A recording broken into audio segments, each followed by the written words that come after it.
the way that we did this, there's nothing that creates what is called inter-rater reliability.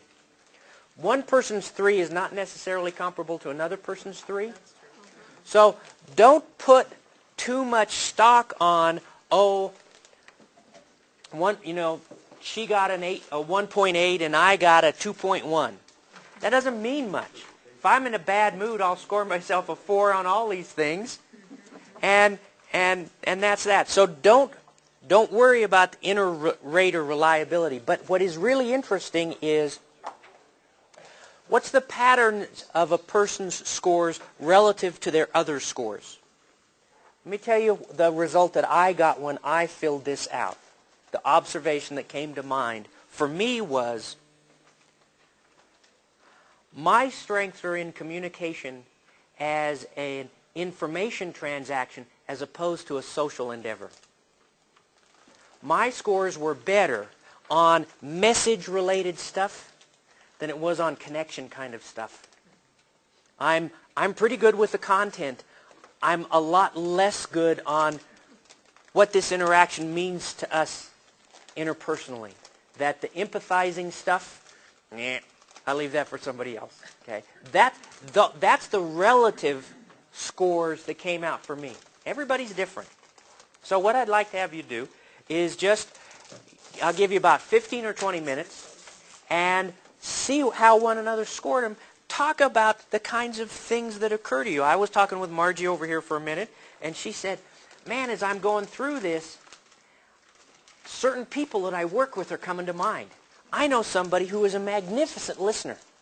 Just a great listener. I can see them as I'm filling out these scores. Say, man, that's this person. Okay?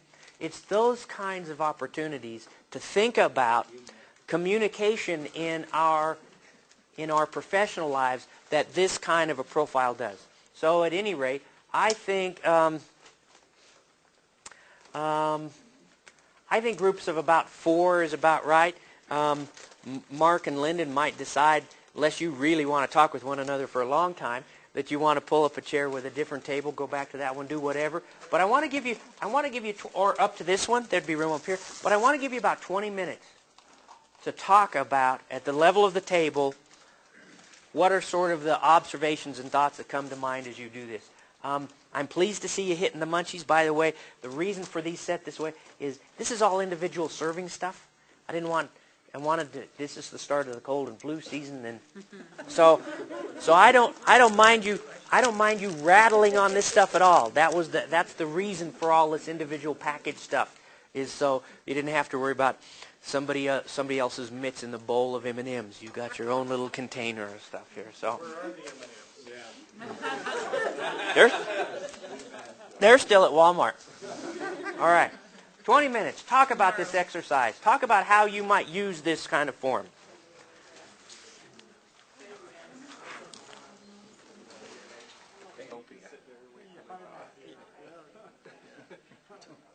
Money? It was just a really interesting experience for me.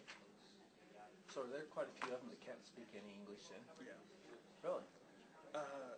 Mostly the old people.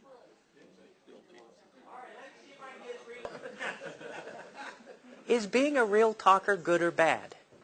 Yes. That's exactly right. Yes. It's neither. Right. It's neither.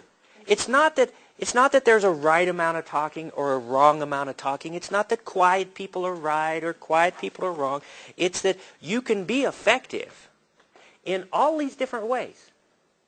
You can be a really effective communicator and not somebody, and still be somebody who's not afraid of dead air. And you know, dead air is the radio term, that if there's silence in the car, somebody's got to be mad. No, I can ride with 2 people in the car for an hour, and we don't have to say a thing. Okay? So it's not about being real talkers being right or wrong, or quiet people being right or wrong. Effectiveness has a whole bunch of different shapes. Okay? What did you? Well, it kind of brought to mind that how many times do we talk for someone else? The way, so they're illustrations of ineffective communication. We don't need to dance around that point. But let's talk about the empathizing. Was there any one place where the failure to empathize seemed really prominent? The family. Okay, how was that a lack of empathy? That the parents weren't even trying to understand how she felt. Yeah. And what did you guys recognize about that one? Well, the one I saw that was lack of empathy was the cook, because he said right out, did he really want to know? No, we didn't. Yeah. So that was absolutely. And I had also heard Jerry and Debbie talking over there that you get this intergenerational pattern repeated because the grandparents weren't listening to the daughter, but she wasn't listening to her own daughter about, I don't like chicken fingers. Oh, sure you do. Okay. I mean, I like the fact that it echoed there. So yeah, there's a lack of empathy there. Any other? There was a point where actually there was a momentary empathy. Thinking about that interaction, how demeaning that would be to the daughter to ask a waitress sort of for her vote on what the daughter should be doing. I thought that was really quite dismissive. But it came full circle. It did come back around on him. But this is one, again, this is one that I for me is a personal challenge because it does emphasize the importance of the communication as a social experience as opposed to just transference of information. Quit it now. Okay, I'll listen to you. He never did once. No, to me, that one, there's no message receiving there because it wouldn't fit the boxes in the form. The form is now irrefutable, and it's complete, and it's perfect. Now you can tell me what you want for 60 seconds. Okay, we're done. I mean, that's one that's really striking to me as well. Well, and The other person's content is immaterial. Doggone it. I guess the other part was it's amazing that man and woman consultant. I don't know if they were underlings or whether they were actually talking to the client, but boy, I'll tell you, they were not receiving any message from anybody. They were just in it for themselves. Yeah, they're really something. Do I understand it? They were using interruptive listening. You know, before you even got the point out, they agreed with it and then started spinning it. Other thoughts about clarifying? Who could have or should have been clarifying? well, the young man and his boss. Yes. I mean, if both of them, if they would have really been able to really have a dialogue, but it was canned from. I mean, there just was nothing. The boss never let him explain anything about anything that he was doing and really listen. He could have cared less. Yep. He had his agenda and. Had his born. Well, you know, the waitress was trying to clarify with the chef about Start with the leaders and give them a little taste of it. They could get the members there, and then you could do an open invitation.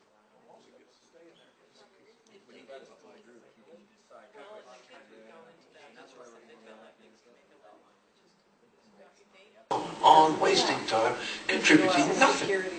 Of course, it's really the chair's job to be good at it, knows the trick, can do it. But it's important not to do it wrongly.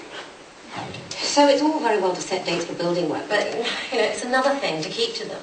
If my experience is anything to go by, well, my mother's experience anyway, she had builders in 2 months ago. Only a small job, kitchen extension and a bit of plumbing.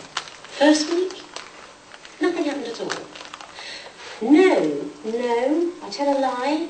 They arrived and done their stuff. The next 2 weeks, you'd be lucky if you saw them before 11. They were off by 3. 3-week job, they said. And guess what? They still haven't finished. Anyway, Just let me finish. Now, the point is, you see, yes, right. Take the case of the kitchen window. She lives alone. They've had a lot of break-ins in the area. I mean, only the other day, Joan Weatherby from accounts. Well, you know Joan. She was coming home from work. And a young man was coming towards her. He had dark hair and moustache and very unpleasant teeth. And he was carrying a television video. And she thought, that was strange. And it was strange. It was her television and video. oh, weird. So, if we could just... All the police, and eventually they came, but you know... Yeah, hello? Just let me finish. Yeah, will that be sometime today? I see. So you're the great expert. We've all got to stop when you want to speak, is that it? No, I just want us to speed up a bit. Well, I don't believe in rushed decisions. You don't say. Oh, very funny, Mr. Smart Guy. And that's the danger. If you try to stop the car head on, you'll probably have a smash. So, what do? The answer is that you take over the steering wheel. Jump in, agree emphatically, change the subject, then hand over to someone else. Watch. Full comments on how to do things. Clearly, the broad consensus was that video on meeting menaces, despite its cost, is probably something that would be useful having around in the system. I mean, if we can use it in all the different counties and use it for this program and maybe other things, it'd be a useful resource to have, even though you have to kind of bite your lip when you buy it first time out of the gate. So I appreciate those comments. They'll help me as I continue to refine this and make it a resource that you'll be able to use. What our focus is on in this module is managing conflict effectively. And clearly we were starting to see these kinds of issues emerging in the conversation yesterday. So as is our tradition in EPIC, we begin the day with reflective conversation, thinking about the issues that we're going to be working on for the day. And the plan that we're going to use is a little bit different than yesterday. So let me just show you the agenda briefly and then pull up the instructions for your reflective conversation. With you, we're not going to review your meeting experiences since Module 2 unless we want to talk about dinner last night. So our first activity for today is developing a conflict definition through small group discussion. Then we're going to review concepts of conflict and conflict management, spend the latter half of the morning practicing the skills that are going to be introduced to you through those concepts, and then conclude the day, as is our tradition, with you developing a personal self-improvement plan. So here's the small group discussion activity that we're going to use to start the day. And that is sort of table-sized groups. You're in just the right-sized groups already. Although we might pull the two members of the back table up to work with Dana and Jody, or Dana and Jody can go back and work with them. Take those two pairs there and make a group of 4. And you need to try to come up with a one-sentence definition of conflict. What is conflict? And an easy way to do that, at least a constructive way to do that, might be for each of you to think of some conflict examples and then make sure that your definition covers all of those. That your definition has got to be broad enough to be able to cover that set. So you have about 15 minutes to do this. We all hear the word conflict all the time. I want you to give me a thoughtful one sentence, but can't have several commas in it, definition of conflict. So find yourself 3 or 4 discussion partners and start working on this.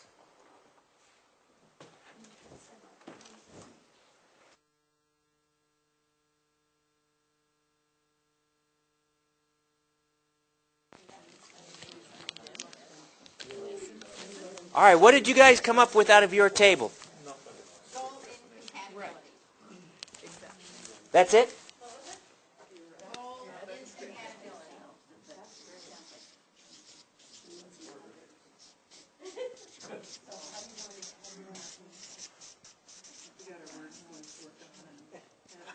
All right, that's the sum total of it. Okay. We had a big, long wording.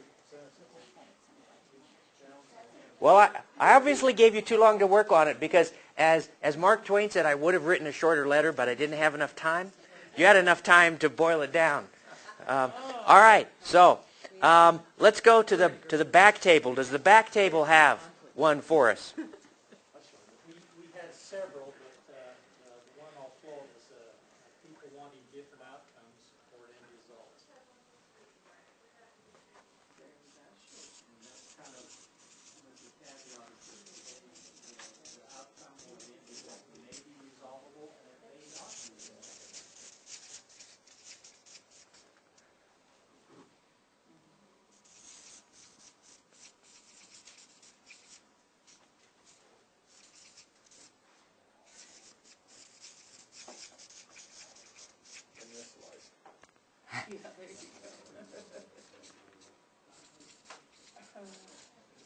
pickle shall live.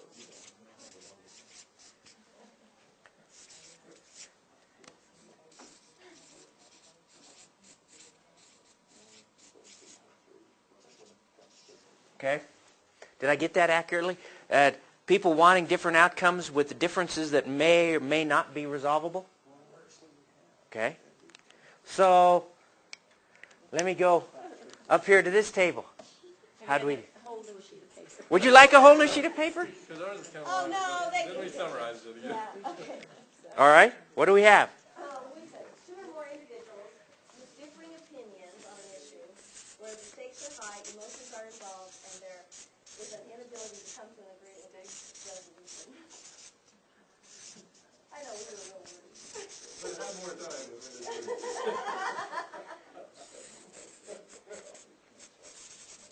All right. I got partway through that. So it was 2 or more parties, you said individuals, but parties with differing opinions. Where stakes are high, meaning that they have, they have a lot to lose, either one of them. Or gain. Or gain. Or perceives. Yeah. You notice he didn't give us a bowl. That's why nobody would sit here to start with. There we go. We were going to steal yours, but we wanted to do it. All right. Let's, I know that you like the one that your group came up with, because that's how you came up with it. What about some of the others that are up here that have nice things in them? I mean, you like the one out of your group. I know that already. So you don't have to lobby for it. What are some of the ones from the other groups that have a nice element or feature to them? I like the stakes are high. Okay. I like 2 words simplicity.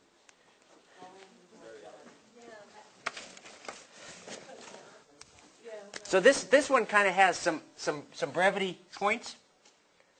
And stakes are high.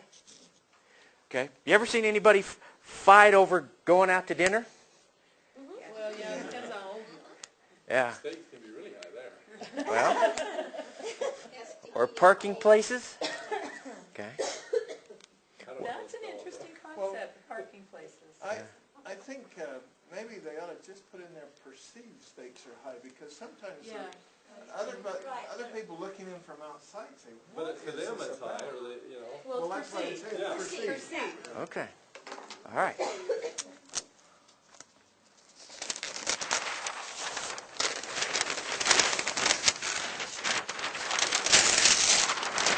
Started with value orientation and everybody. We'll talk about that for a little bit. But notice that I've got the same goal interference to that one that came out and that some of you liked. Now, and then when you were working it as a large group, Gary came up with, well, a lot of it is perception. And that's part of this one as well. Let me go ahead and hand these out so that you can be writing notes. But I really didn't want you to have this sheet before you as we were... Yes. We were wondering if you were just absent minded or what. Oh, that too. That too. No, I realized yesterday you were reading the answers before I did the discussion activity. And I was cutting my own throat. All right. If you use this definition of conflict, it has a number of interesting advantages. One is there is nothing in this definition that is behavioral at all. The behavior is completely out of this definition. And so the behaviors you can choose are not linked in any way. They're a choice of the participants. And they can be escalatory. They can be as constructive and civil as Gary said we need to see more of in the political sphere. And so the behavior is left out of it, and it really has to do with the structure of the parties and the interests. So let's deconstruct this definition a little bit. And I think you should be reassured by the overlap between this and the conversations you were having in your groups. First of all, it's really important to understand the goal interference. That's a lot of what you had were talking about goals and outcomes and what is the nature of the interference. Is it deeply seated value differences where people want something completely different. I want it to be a wilderness area, and, well, I want it to be a purple parking lot. I mean, those are pretty hard to integrate. Or is it, I want to go to dinner before 7, and, well, I need to be at a meeting by 8. Okay, there's a degree of incompatibility, but there's also some room to work. So the nature of the goal interference gives you an awful lot of understanding about how tractable or intractable it may be. And clearly, if the goal interference is just tactical, people have the same ultimate goal, but there's some difference about tactics, that's fairly easily resolved. But if it becomes differences in worldview, then those become much harder. And that's why interreligious, intercultural conflicts can last so long, because they're tied to this basic worldview. And so as long as those worldviews have differences in them, they continue in our daily lives to bubble up in myriad ways. So understanding the nature of the goal interference and where it arises from. The second is understanding the accuracy of the perceptions. There are lots of conflicts that are based on misperceptions, incomplete understandings of what the other party wants. And also, quite frankly, I really think misperceptions of what you want. That you may not have thought through your choice set completely. That you may not really understand the implications of everything that is your initial position. So the accuracy of perceptions can be really important. And again, those of you that talked about intercultural, the accuracy of perceptions can be affected by language. If you don't trust somebody, if you don't understand their words, if you don't spend time talking with them enough. I mean, one of the things that Marilyn said is, well, conflict can improve situations. One of the ways it can do it is it can force you to talk. And you can think you have differences in terms of what should be our goals for our kids in this town. And that there are these apparent factions. And if the conflict forces the conversation, then the perceptions may be more accurate as a result of the conversation. So accuracy of perceptions. You also, I'll get you in just a second, you will also see people who throw out misinformation. And confound that. I mean, that's something, people can manipulate, by the way, all of these structural factors to their strategic ends. And so you need to think about that angle as well. But Gary, what's on your mind? Well, going back to my earlier... As a way to think through a lot of you guys' comments. Because, and a key point that is that there's a difference between the structure of the situation and the behaviors we choose to exhibit. And one of the things about these conflict situations is because people care about them and the way they evolve, it becomes pretty easy to exhibit those negative behaviors. And those negative behaviors make it really difficult to move the situation forward structurally in a very constructive or positive way. So one of the things that is really useful out of the gate is thinking about conflict as a structural situation about issues and parties, and behaviors as a separate sort of overlay. And oftentimes, what's conflict? Oh, it's an argument. It's a fight. No, it's perceived goal interference. And we can choose to ignore it, walk away, compromise, compete. We'll see all these choices here in a minute. So the behavioral choices are different. Now the third thing, and this is probably the only thing that of real great significance that you guys left out of your definitions. And it's one, therefore, that I really want to flag for you, and that is the parties have to be interdependent. If the parties aren't interdependent, they just go their own way. The conflict can just evaporate. If they're not interdependent, they can get what they want, and you can get what you want. And that's why people who have to live with one another and have day-to-day interdependence have lots and lots of conflict. The three major sources of conflict theory come from marriage and family, labor management, and international. Those are the three core fields that date back the furthest. Community and natural resource kind of stuff, those are spin-offs. The three classic fields are people who are married to one another and have to have an interdependence constantly, but may have different goals. Labor management, they're interdependent, they have to work together, but they've clearly got different goals. One wants to raise the wage bill, one wants to keep the wage bill low. And the third is the international, the Palestinian-Israeli, Northern Ireland. All those kinds of cases, you have an interdependence that comes from sharing a landscape. Why is interdependence so important, other than the fact that without it, the conflict disappears? Thinking carefully about interdependence is important because the structure of the interdependence determines the power. And you can't understand how conflicts unfold if you don't think about the power.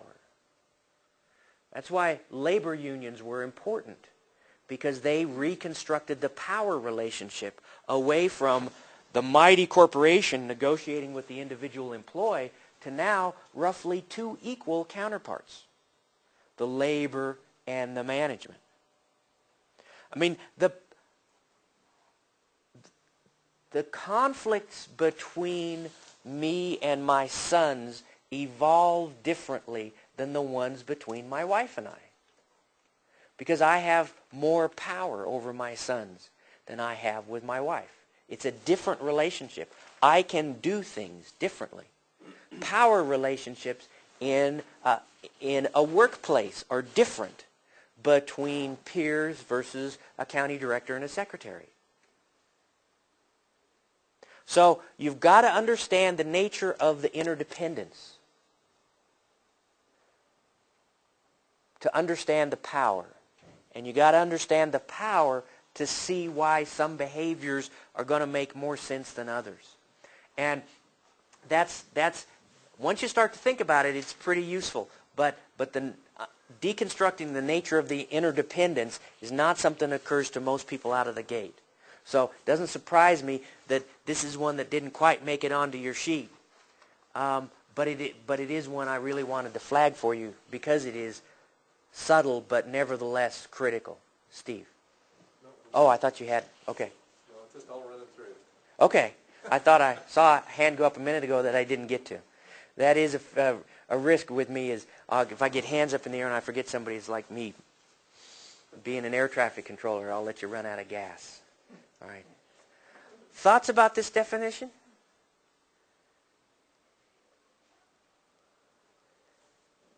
It's right on. I talk about we all need to understand the dialogue that goes with reality and how we live our lives. That being on the same dialogue with an understanding that there's a shared need. That's the interdependence.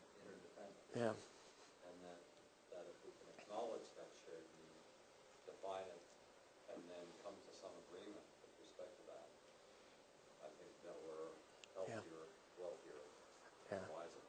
Yeah, I agree with that. What I really want to reinforce, though, for all of you, is what I particularly like about all your definitions is that they very much describe the structure instead of the behaviors.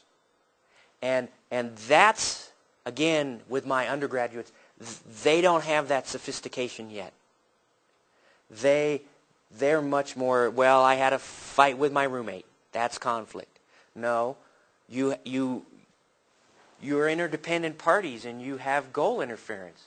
You know, she doesn't like washing dishes and you like a clean kitchen. That's the goal interference. Now, what behaviors are you going to exhibit is an entirely different set of issues. So, once you understand the situation, then the choice set becomes bigger. It's not just a question of escalate, some things like that. But very nice job on that. I like how you thought through that. Any other yes, Jody? Steve, there's probably not enough time in the day or the week to really get on to a subject. You really got me thinking about the conflict with terrorism. Terrorism. Yeah. Okay. And that's probably more of a behavior type side of it. Could you maybe spend just a moment and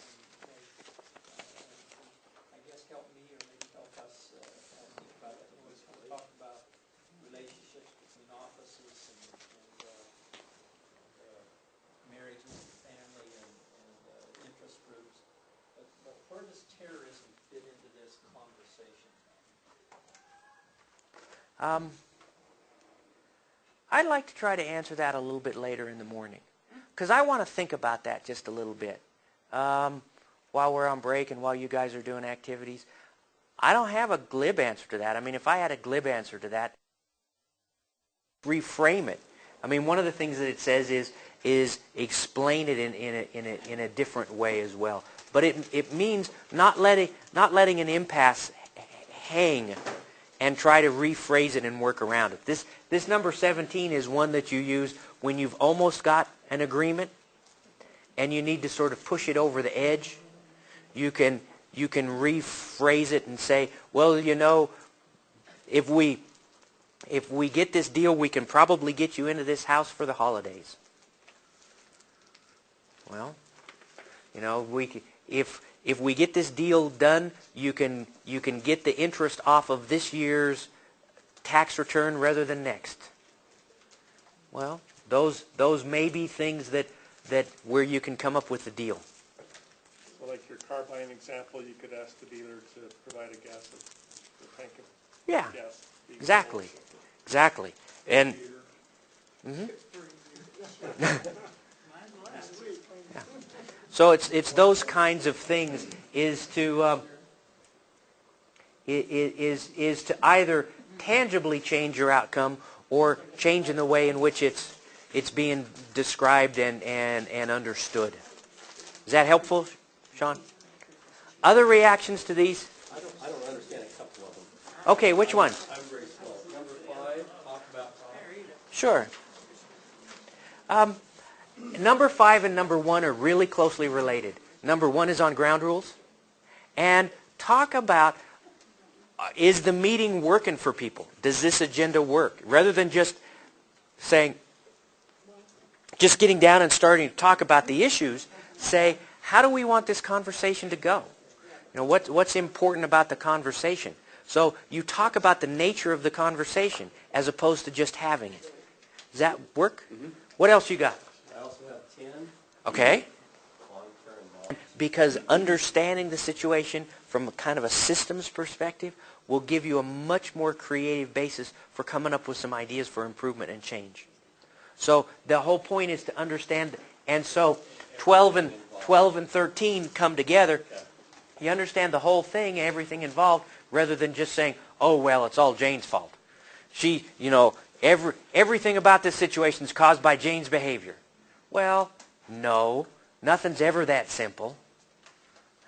And so that's what this is about, is understanding the set of issues that are driving it. Then how about 18? Okay. You were going to ask about 18 as well? All right. In that, particularly in something that's really public, you can send trial balloons and say, so if we offered this, would you be able to, would that move it forward? Because if you offer it in a public arena, it might really make things more difficult. And you can send signals about a willingness to work collaboratively. So this might be something done out in the hallway during a break, or this might be something before the meeting. Or by a third party. Or by somebody when you yes, went and said, exactly. talk to them. Exactly. You're sending out sort of feelers to see, well, you know, if we propose this, would it do anything useful? And they say, no, that won't take us the right way. So you don't go that way. You don't waste time on it, and you don't muddy the water with it. So there are some subtle ways, particularly when there's a very public dimension to it, where you could, in a very face-saving and time-saving way, know where the possible solution set is. Does that work for you too? Yeah, you don't, I mean, you could easily imagine a county commission meeting where you think you have something that might move it forward, but you sort of say, well, you know, could we do this? And then that, you know, do it kind of around the side. Now that's different, by the way. You know what, we've been critiquing people who are schemers, and this is not that kind of thing. This is done out of a desire to be constructive rather than a desire to be manipulative. It's a face-saving behavior rather than a backstabbing behavior. was gonna say, you're not good. How do you deal on the trust issue? It's one of the first ones. I've dealt for a number of years with our Access Management Committee and the Forest Service and or the BLM, and so often there's absolutely no trust or very limited trust to be able to deal with one of these government agencies, because you never know at which level they have authority to do something. Yes. And most of the time we don't get to deal with the level that controls it. And also we hear these things that they have an edict, for example, to cut 20% off of allotment numbers, or off of road miles or something like that, but they can't admit it, or things like that. But how do you deal with this kind of stuff where you kind of lay your cards on the table, but they don't lay their cards on the table, that kind of thing? How do you deal with that? You know, you really have a penchant for asking 30-minute questions, or questions with 30-minute answers. It is a great question, and I don't have a quick answer to it. I actually have a colleague, a friend, who's on the forestry faculty at the University of Copenhagen in Denmark, and he's come over for the last couple of summers to study just exactly that. How does trust work? And as it relates to federal land management stuff. And he's got pages and pages and pages, and not yet even begin to answer it. You are right about one key dynamic that really confounds those agencies' ability to be honest brokers in these, and that is this very vertically distributed authority. From the inside, they don't even know who's got the authority to answer, to make a commitment. Oh, okay. It's not as if they are intentionally hiding who it is that can make that decision. They've become so muddied up that they're not even sure who actually can make a decision and be sure that it's going to stick. So they're having a hard time being as decisive in the kinds of face-to-face negotiations as you would want anybody to be able to be. And it's the difficulty that you're experiencing I've seen elsewhere. Well, I'm sure we don't have the corner on Yeah. that. And so there is something I could share with you, and that is we've developed and used in some other locales something called a Commitment to Collaboration Compact. And it becomes, and it goes back to this talk about talk thing, it becomes kind of an operating MOU, if you will, but not as formal as an MOU, that is the ground rules by which we're going to have this conversation. And you could spend time specifying the kinds of things that drive you nuts about them and saying, here's what we expect of you. And they could have the same stuff about you. And it becomes a mutual agreement that, you know, we're committed to working collaboratively on these issues, and having this kind of an explicit agreement is going to be a real help, and we've seen that be useful elsewhere. So if you're having a hard time working with them and getting them to be as forthright and as clear as they ought to be in order to be a fair partner, that kind of a compact might help you. But what you're identifying is structural problems that are appearing elsewhere too. In other words, it's just not you. Yeah. Well, I hope. Yeah. Other reactions to this list of 20, it's really there much more as a reference. I hope you remember it there in your book, and if you have a negotiation you're going to have to engage in, you flip through this as a checklist of possible ideas that might, some subset of which might be helpful to you.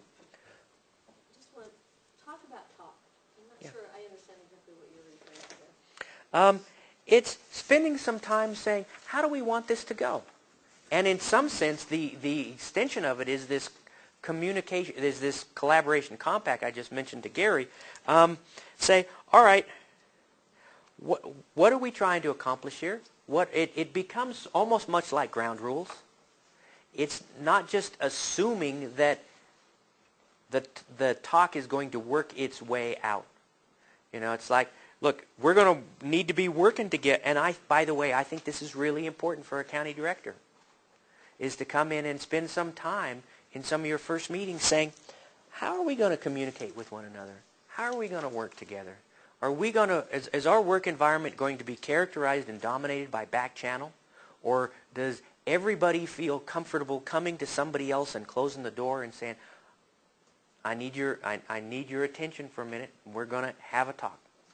And everybody feels like they have the safety to do that, and to give that there's an ethic of being able to provide constructive coaching and saying that we'd like to, and that's why we call this meeting. I think with a few minor changes in your scheduling, we've noticed that you've not attended some of the open houses, you've missed a lot of appointments, and really, you know, it takes a lot. It takes a lot of work to get these sales, and you know, I concentrate a lot on the sale, and I'm very successful doing that. And I think that some of these other things, I mean, I think that's just basically fluff, and you might think that they're important, but you know, what's really important to this business? I mean, I have made you a lot of money. that's true. You know, we are really doing well, and I think that those are minor. I am very unorthodox in my style, and I don't think I should be penalized for it. Successful real estate methods with other agents. If you were a manager, that would be part of your role. Yeah, definitely. I think I could. I really enjoy the work, and I enjoy helping other agents too. And I've actually sent some business. Definitely work on some recognizing things, and I understand your concerns, and we'll deal with those. What do you think? You know, I really hate the paperwork. You know, I just keep thinking, is there some way we could maybe hire someone to do that paperwork or something like that? You know, where my skill is more in the sales, and why couldn't we employ someone to do a lot of that paperwork so that I don't have to worry about that, and then I can continue bringing, you know, the big sales into the office. I really hate the tedious aspects of the job, you know, the paperwork, answering phone messages, you know, even working open houses. You know, I'd much prefer to have someone else do the open houses, because to me they're not really as effective as some of the other work that I do. And so in some ways it would be really nice to be able to have someone else do that work for me. Are you willing to give a cut of your profit that you're making with these to hire someone to do that? The other agents have to do their own. Yeah. That's part of the job description. If you were willing to, you know, maybe kick in some money to hire that might be something we could look at. But otherwise I'd have to change the whole company policy or the company rule and hire secretaries for everybody. I can't do partial treatment for... Well, you know, I've thought about taking the manager position in the new branch, but then I just think, oh, then I'm tied to all that even more than I am now, and I don't know that that's very appealing to me. But, you know, is there a way, if I kept up my sales, that we could take some of the, you know, bonus money or something that could be used to hire someone to do that?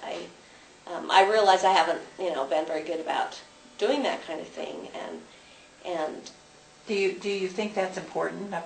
An important part of getting getting the job done? paperwork's important, I guess, but I just really, I don't know, I just hate it. It's not one of your favorite things yeah, to and do. it just seems like it's so cumbersome, and then it seems like, you know, I have the ability to put the deals together, but then I hate meetings and all those other kinds of things because I spend so much time with the client anyway.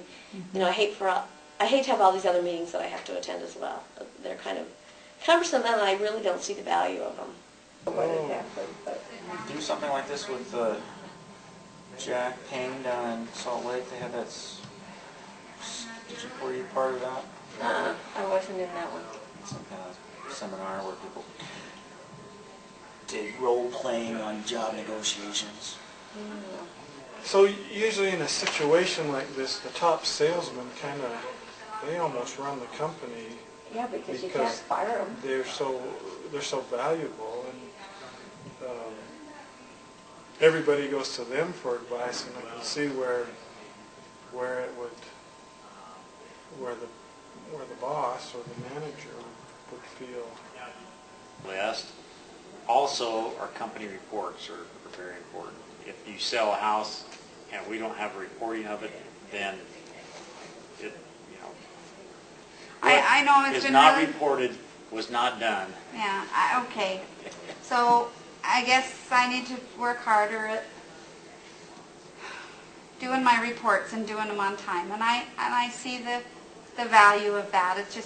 It's really tough to fit it all in and try to make those sales and do all the homework that it takes to get that buyer to make the deal. And so I'll try a little harder. I mean, I'll if you'll work with me on the being a little bit more flexible and not talk I think that if you've got something to say, I'd like you to come and talk to me. Well, that's why we're here instead today. of talking to other people. That's why we're here today. But, okay, we've outlined sales are kind of our top priority, company reports, some other things that would follow, very high priority, missed appointments because they are the ones that lead to sales. Mm-hmm. Definitely, returning your phone calls promptly would also be in that high priority category.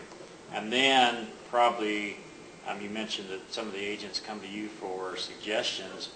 Attending those open houses and also the real estate tours would really do a lot for the office and building teamwork, because that's where we talk about you behind your back, is on those tours when you're not there. So if you're there, then we won't talk about you. Well, how about if I just had an idea as you were thinking. As you were talking, I thought of an idea. What about if, you can see that you need me. Oh, yeah. And the You're trying to get in here? Well, and all that money. I look at it this way. Those skills are not necessarily the same. And for a freewheeling person like Jerry, to put him in... But according to the paperwork, it wasn't. Yeah, and that was good money for the... All right, team. Let me reel this in just a little bit. One of the things that I like this case because it shows is the difference between power and authority. Okay. Who has the power in this relationship? Newhouser. Newhouser has the power for all the reasons you guys were just chatting about. Newhouser has options. How long would it take, if Newhouser walked out of this meeting and said, take this job and shove it, how long would it take Newhouser to get hired? 15 minutes. Walk across the street. He could just open his own. But then he didn't want that. But he did, yes, exactly. He didn't want to have that part of it. So this is, again, when I give this to people that don't have you guys' experience, everybody will say, oh, Ruffing has the power. Ruffing is the boss. Ruffing could fire. No. No, there's a difference between power and authority in this case, and it's really kind of cool. Okay? Power, by the way, something I hadn't put in your packet yet, there's a great acronym.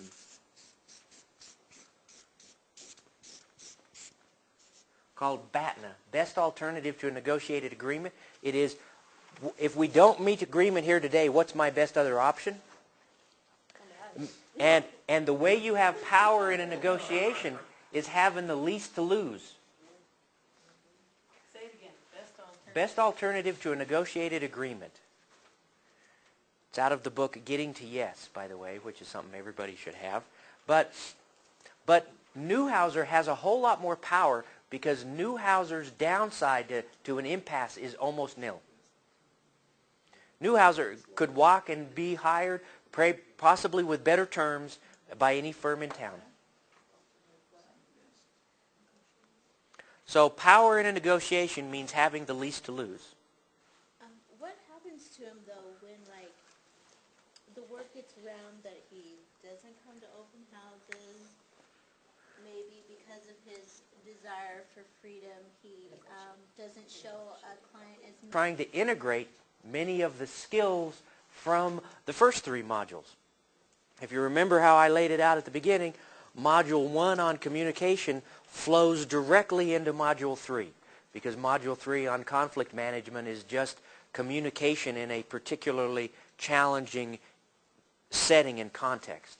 By the same token, you're going to see a tremendous number of the ideas from Module 2 on effective meetings flow right into Module 4. That if you are able to run an effective meeting, you are able to be an effective participant in community projects as well. And so we have some material that's going to be a direct repeat. And just think about now its greater implications. Those are the 5 clarity factors that we worked on. Agenda clarity, role clarity, objectives, that kind of stuff.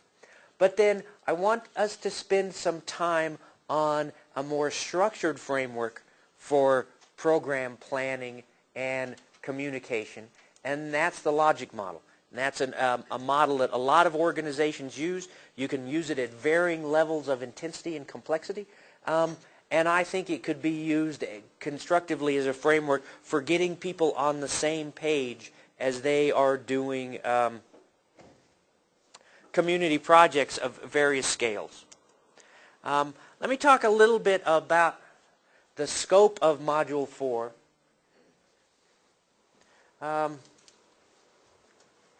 And talk to you about to what sorts of things does Module 4 apply. And it really is intended to be a broad range of activities. When we're interested in you being a participant, an effective participant in community projects of various kinds that can get organized and motivated by a whole bunch of different organizations.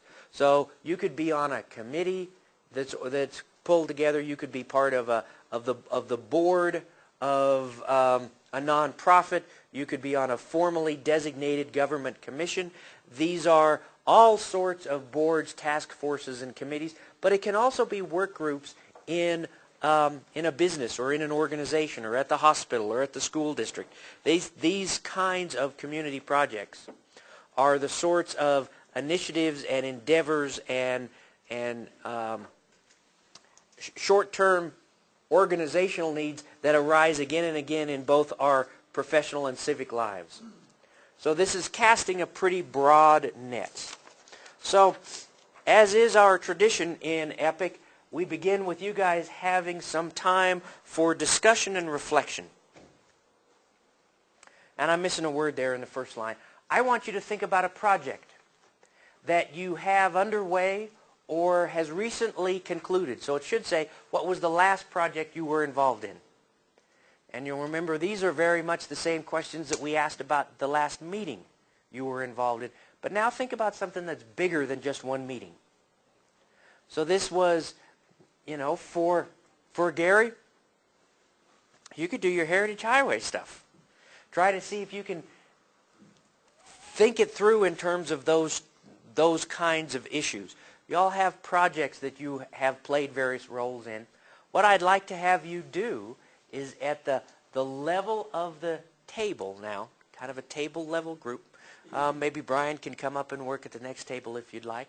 I'd like you to share with one another a project that you've been involved in and how it maps out relative to those questions. See if there are some themes. See if there are some commonalities. How are we doing in terms of both organizing and participating in these larger projects? So, can give you somewhere. You all have to use the logic model to organize your own internal work. Have had for a couple of years. How many of you use it with external partners as you are organizing something? I do. I've tried. You've tried. She even uses it at home, I'm sure. I do. Planning vacations, I mean, there's no other way with the logic model. I am not going on vacation with you.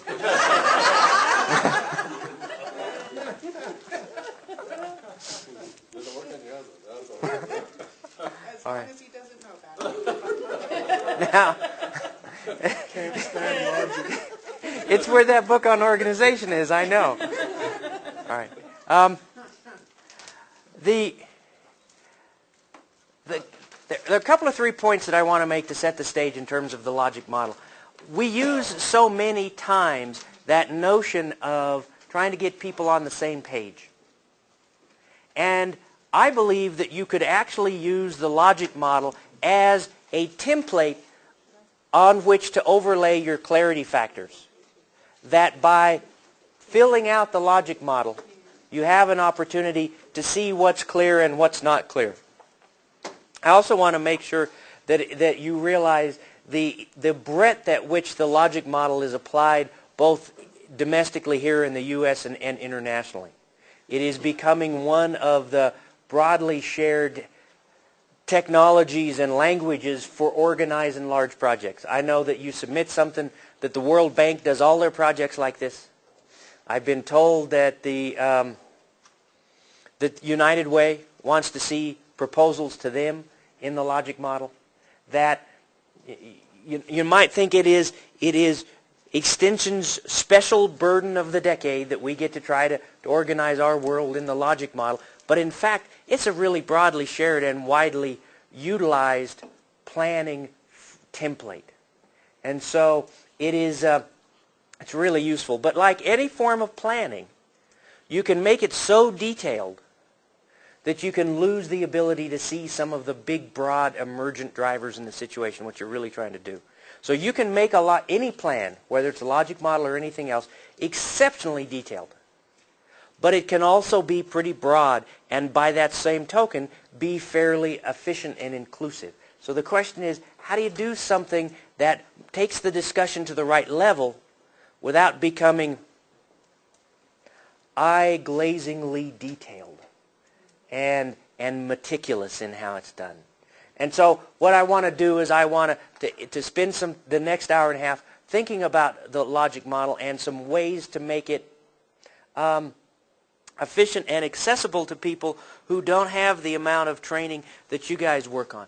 Here's a key point to the logic model. And one of the things that makes it really useful, you start with the end in mind. And a really neat way to say, what's the headline that celebrates our success? You start by envisioning what you'd like that headline to be. Sort of like Daniels is MVP in the NBA Finals. Yeah, like in your dreams. But you'll notice that I've got several of those up here. And they've also got pretty specific amounts. I mean, teen pregnancy rate down 40%. Farm income's up 15%. So those are the kinds of touchstones that you organize around and that you measure against and that you market against, so to speak, as you're trying to get people involved in it. Now, there's a term in the logic language for this thing that I've just introduced as the headline. But in the logic terminology, that would be your long-term outcome. That's what you're ultimately heading for. But I just think of it as, what's my headline? At its core, you really only need to think about 3 things to do logic modeling. You need to think about that headline, that long-term outcome. You need to figure out what your intermediate steps are to get there, and you need to figure out what inputs you got to have to get your outputs to get you there. That's the nub of it. You can make it much more complicated than that, but if you can follow that chain, that's the logic model. Do I have something missing, Debbie? Just that one. That one's not in there? Not in mine. Well, when they did when he put the long-term thing in, we have that one, but anyway, I was just looking for it, so I was going to write it down.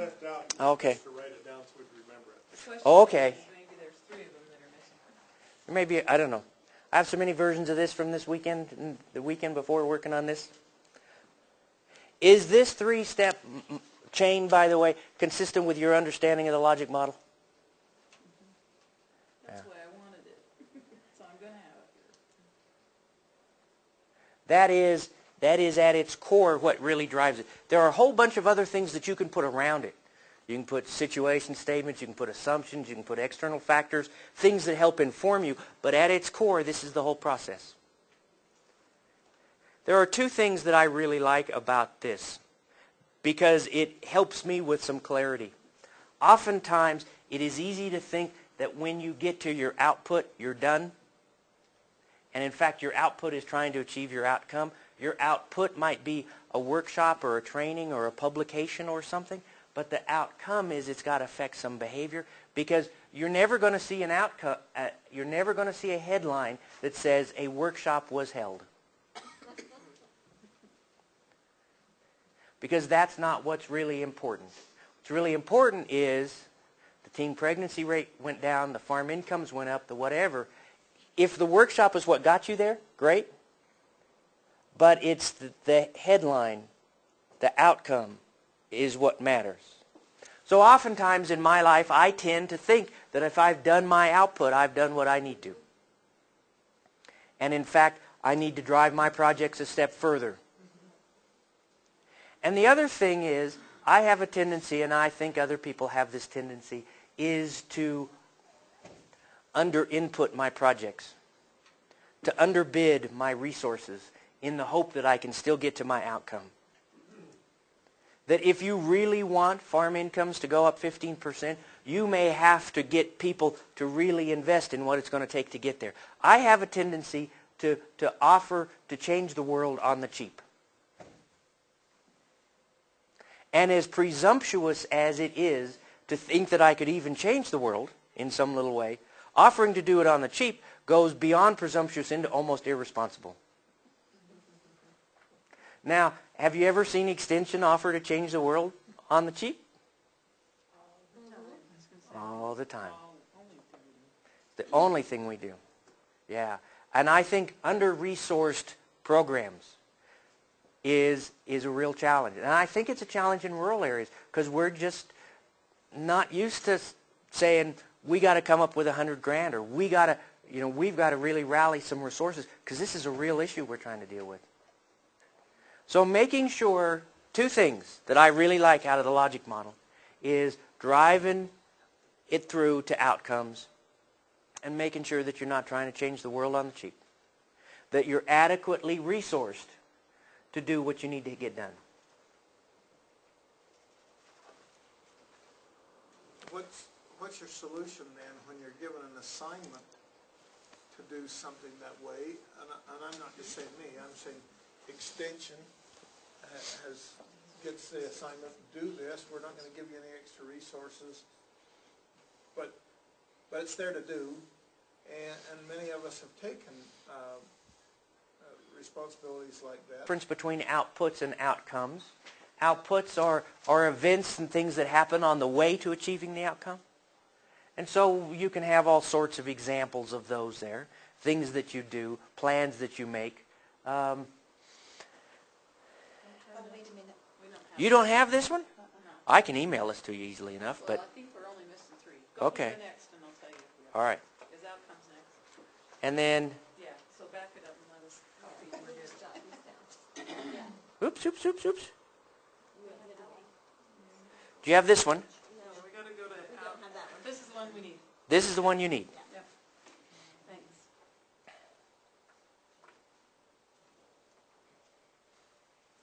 Years ago, we used to talk about Bennett's hierarchy of evidence, and it was first people become aware of your program, and they come to the program, and they learn something, they change their knowledge or skills, and eventually they change their behavior. Is the logic model kind of that same? Same kind of things. Very much the same kind of thing. It sort of spreads it out in that it also backs you up to think about the resources that you need to have the program. What you were really you were really taking the existence of the program as a given, and then people became aware of it, and then they changed, and then you got all those things happening. That's a nice expansion of the zone between outputs and outcomes. And what the logic model also does is extend it further out a little bit in the front and say, what are the resources needed to produce the event that started the chain that you refer to?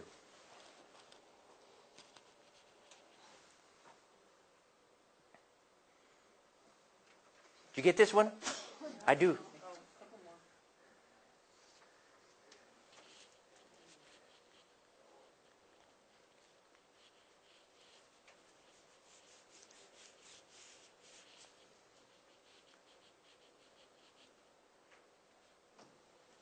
Basis for communication.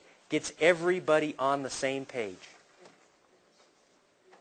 Third is this notion that I just referred to, and that it can be nested.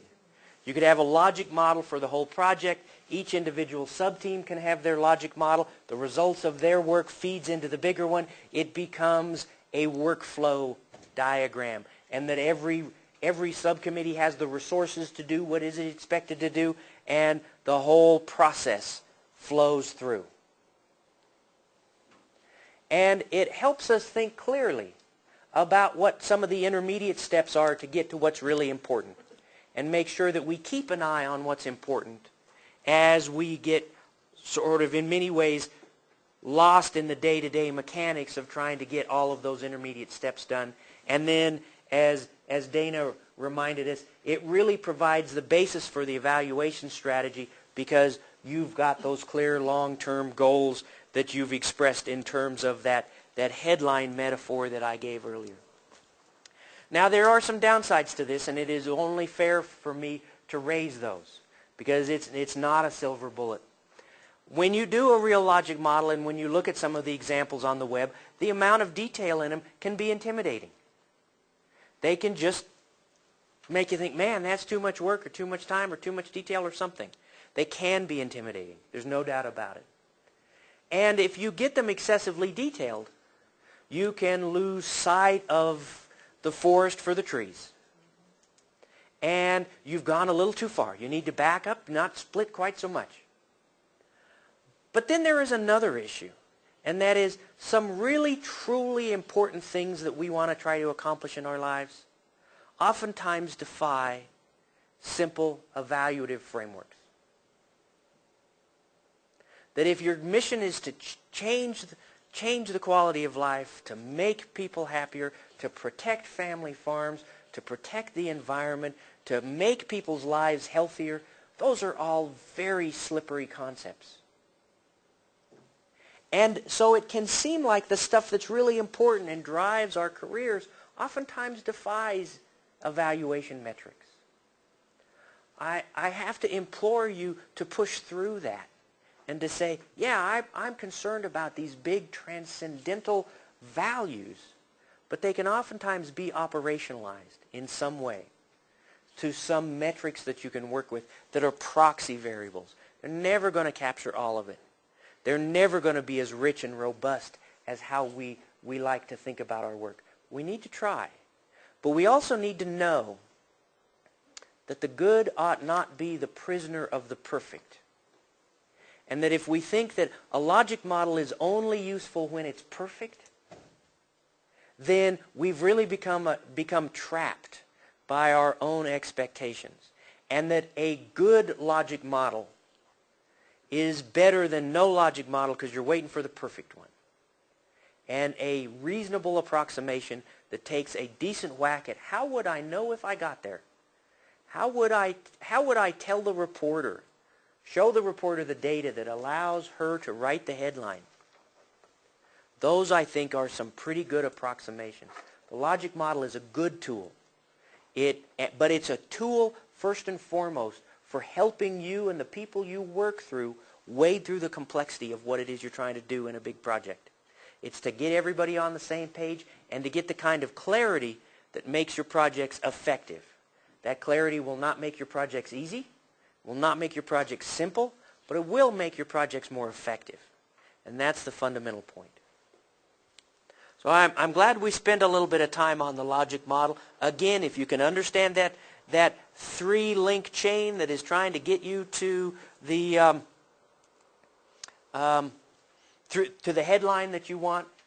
That is the essence of the logic model at its core. A lot more layers you can add to it, but that's the core. I do want to give you 10 minutes now. 10 minutes for some self-reflection and creation of your plan for self-improvement. You are in projects now. You will be in projects. Somebody's going to call you within the next however long and say, you have just been volunteered to do X or Y in the past, or done quite that way in the past. And then the next item is the next project for which you have some responsibility. You know, it really depends because they were all needed parts. The ability to communicate, the ability to organize meetings and to communicate with people so that processes could happen and results could be achieved was really important. But I also thought that today's sessions were really good on conflict resolution and on, you know, working with the logic model and clarity of purpose and programming was really made sense for me in my programming. Both as If you went to a meeting tomorrow, what would you do differently?